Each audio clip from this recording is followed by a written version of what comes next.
Қымбатты көрермен, енді білім беру саласындағы маңызды жаңалыққа тоқталсақ. Мектеп түлектері үшін жауапты кезең басталды. Жаз маусымы тек демалыс уақыты емес, мектеп түлектері үшін үлкен сынақ кезеңі. Алда маңызды имтихандар мен ұлттық тестілеу бар.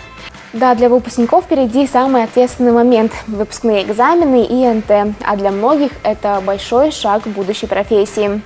Мемлекеттік имтихандар мамыр, маусым айларына жоспарланған. Биыл облысымызда түлектердің 230-ы ерекше белгідегі аттестатқа, ал 122 бала алтын белгіге үміткер екен.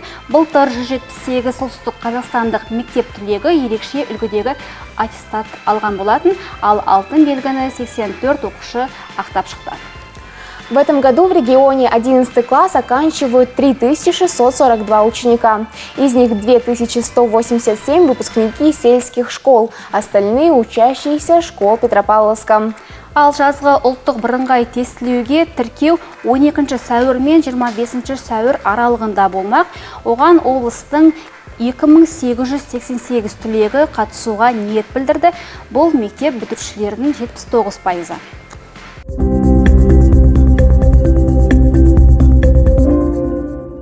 Қымбатты көрермен, бағдарламаны жалғастырамыз. 2022 жылы мемлекет басшысы жолдауында жайлы мектеп ұлттық жобасын іске асыруды тапсырған еді. Осы тапсырма аясында Петропавл қаласында аталмыш жоба бойынша салынған алғашқы жаңа білім ордасы жайлы мектеп өз есігін айқара ашты. Осыған орай студиямызға жайғасқан қонағымыз бар. Ол номер 28 жалпы білім беретін мектеп директорының оқу ісі жөніндегі орынбасары Роза Маратқызы қонақта. Роза ханым, қалыңыз қалай? Жалпы таңғы көңіл күйіңіз қалай? Және таң қалай басталды? Қайырлы таң, сәлеметсіздер ме? Бүгінгі таңым жаңағы өзімнің үйдегі оқушыларымды оқу жылының соңғы күндерінде мектепке жақсы көңіл күймен шығарып салып, далаға шықсам сондай күн тамаша екен, сондай тамаша көңіл күймен сіздерге қонаққа келген жайым бар. Уақытыңыз бөліп келген үшін рахмет. Жалпы жайлы мектепке жатырмыз ғой. Жайлы мектеп дегенді қалай түсінеміз және қандай ол ұғымды білдіреді? Өзіңіз жаңа атап өткендей, 2022 жылы елбасымыз жайлы мектеп ұлттық жобасын іске асыруды алға және жоспарға қойған болатын. Осыған орай біздің облысымызда алғашқы болып бой түзеген біздің жайлы мектеп. Жалпы жайлы мектеп дегеніміз ол заманауи талаптарға сай жабдықталған, біршама мүмкіндіктерге ие, материалдық техникалық базамен нығайтылған және балалардың жаңағы шығармашылық, әлеуеттік, зияткерлік, интеллектуалдық қабілеттерін дамытуға барлық жағдайды жасаған, сондай білім беру ордасы деп айтар едім. Ал жай мектептермен айырмашылығы, ерекшелігі қандай? Жай мектептермен айырмашылығы біздің оқушылардың бастауыш блогы бар және ересек жоғарғы топ блогы бар. Олар бір-бірімен жеке кіру есіктер арқылы мектепке кіреді. Олар жеке-жеке блоктарда оқуларын оқиды. Әр блокта жеке спорт залдар бар, коворкинг аймақтары бар. Балалардың барлық жан-жақты дамуына жағдай жасалған құрал жабдықтармен әр кабинет жабдықталған. Сонымен қатар біздің мектепте бейне бақылау, IP камера, кіруге байланысты қауіпсіздік ережесін күшейтетін турникеттер салынған. Мәселен, біздің мектептерде STEM зертханалы кабинеттері, робототехника, жалпы білім сапасын көтеруге барлық жағдайлар жасалған. Жаңа айттыңыз, бөлек орналасқан, неліктен бөлек орналасқан? Жайлы мектепте қандай оқушылар оқиды? Мынау орта мектепте қандай оқушылар оқиды? Жалпы жоспарда жаңағы қала мен ауыл арасындағы білім берудің инфрақұрылымдағы айырмашылықтарды теңестіру жаңағы мақсатта ғой. Сол себепті біздің жайлы мектеп алғашқы жайлы мектептердің бірі. Дегенмен біздің облыста тағы да бірнеше жайлы мектептер құрылысы салыну деп жоспарлануда. Сол себепті біздің білім беру сапамыз, білім беру үлгеріміміз біршама жоғарға барлық мектептермен қоса асады деген сол күш-жігерімізді соған салып жұмсап жатырмыз. Ерекшелігі сол, біздің мектепте барлық мұғалімге де, оқушыларға да барлық жағдайларға жасалған. Яғни білім беруді көтеру үшін, оқу сапасын арттыру үшін барлық жағдайлар туғызылған. Ал оқу барысы жалпы тегін ба? Әрине тегін, себебі жайлы мектеп жаңағы мемлекет басшысының ұсынысымен Самұрық-Қазына компаниясымен бірлесіп жаңағы жасалған жоба. Жалпы мектептің құрылысы қашан басталды, оның қашан аяқталды және қолданысқа қашан берілді? Жайлы мектеп жобасы мемлекет басшысының ұсынысымен Самұрық-Қазына құрылыс компаниясымен бірлесе отырып, АСТИ жауапкершілігі шектеулі серіктестігінің бас мердігерімен бірге 2023 жылдың желтоқсанында құрылысы басталып, 2024 жылдың қарашасында аяқталған болатын. Қарашаның 11-нен бастап біздің мектеп өз жұмысын жаңа жайлы мектепте бастап кетті.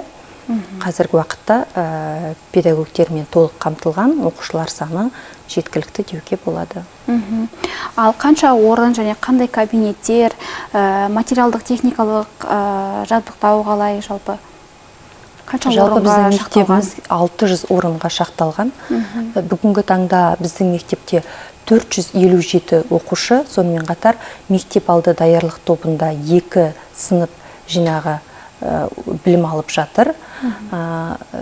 Мектепті біз аралас мектеп деп айтамыз, себебі оқу орыс тілінде де, сонымен қатар қазақ тілінде де жүзеге асады, жүріп жатыр. Биылғы оқу жылында біз 3 қазақ сыныбын аштық, әрі қарай жоспарда, қазақ сыныптарында көбейту жоспарда, сондықтан құлақтарыңызға алтын сырға, біздің жайлы мектепте биылғы жылдан бастап тағы да балаларды қабылдау жүзеге асырылып жатыр. Осыған орай барлық жағдайды мектепте, әкімшілікте, педагогтер қауымы да жасауға дайынбыз. Ал қабылдау қалай жүргізіледі оқушыларды, балаларды? Оқушыларды қабылдау ЕГОВ порталы арқылы белгілі бір өтініш жаңағы денсаулығына байланысты құжаттарды, анықтамаларды толтыру және сол ЕГОВ порталы арқылы жүйеге өтініш тастау арқылы жүзеге асады. Ал мүмкіндігі шектеулі балаларға жасалған жеңілдіктер бар ма? Біздің мектепте де басқа мектептер сияқты инклюзиялық ортаға жағдай жасалған.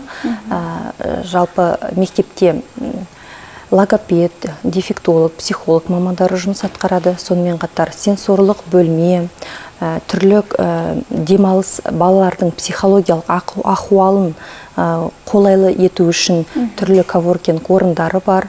Сонымен қатар жаңағы жедел саты,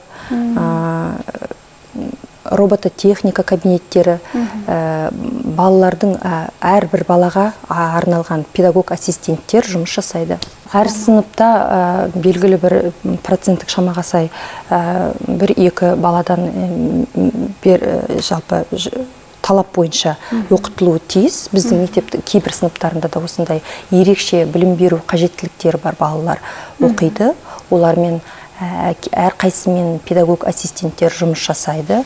Оларға бәрімізге белгілі, педагогтердің тек басқалардан шектемейміз, олар бірге оқуға міндетті, тиісті, бірақ тапсырмаларды сәл жеңілдетіп, олардың жас және жеке ерекшеліктеріне сай жасап және қосымша жаңағы мамандар, логопед, психологтар жұмыс жасап, сондай байланыспен оқытамыз. Роза ханым, жалпы ұстаздар құрамы қандай? Біздің мектептің ұстаздар құрамы 50%-нан жоғарысы педагог сарапшылар, педагог зерттеушілер, кейін педагог модераторлар бар. Жалпы бүгінгі таңда 47 педагог жұмыс атқарады. Барлық педагогтер біліктілікті арттыру курстарынан өткен бүгінгі таңда. Ал сабақ беру әдістемесіндегі өзгешеліктерді айтып өтсеңіз? Енді жаңа атап өткендей, жайлы мектепте барлық жағдай жасалған деп жатырмыз ғой. Сол себепті ұстаздар құрамының басқаша сабақ беруге құқығы да жоқ, ешқандай Тек қана әдістемелік? Тек қана әдістемелік, дәстүрлі емес, жаңа технологияларды пайдалана отырып, балаға заманауи көзқараста білім беру барлық педагогтың алға қойған міндеттерінің бірі. Сол себепті біздің жайлы мектепте сабақ беру әдістемесі өзгеше. Біз өзіміздің жұмысымызда жаңағы робототехника кабинетін, STEM зертханасын, сонымен қатар жасанды интеллекттің мүмкіндіктерін, түрлі интерактивті технологиялардың элементтері мен әдіс тәсілдерін қолдана отырып сабақ беруге барынша жұмыс атқарып жатырмыз. Ал биыл қанша оқушы тамамдап жатыр? Биылғы жылы бізде 11-ші сынып жоқ. Сол себепті тек 9-шы сыныптарды ғана айталам. 10-шы сынып және 9-шы сыныптарды айталам. Қорытынды аттестаттаудан 9-шы сынып өткізіледі. Бізде 2 9-шы сыныптың класс кешені бар. Барлығы 55 оқушы биылғы жылы қорытынды емтиханды өту жоспарлануда. Ал оқу 11-ші сыныпқа дейін? Оқу 11-ші сыныпқа дейін. Енді келесі жылдан бастап бізде оқу 11-ші сыныпқа дейін жүзеге асып отырады. Роза Маратқызы, таңғы уақытыңыз бөліп, студиямызға келгеніңізге көп рахмет. Сіздерге шығармашылық табыс тілеймін, және де мектебіңіз, жайлы мектептеріңіз дарынды балаларға тола берсін. Рахмет, сіздерге де шығармашылық табыс, күндеріңіз тамаша өтсін. Рахмет.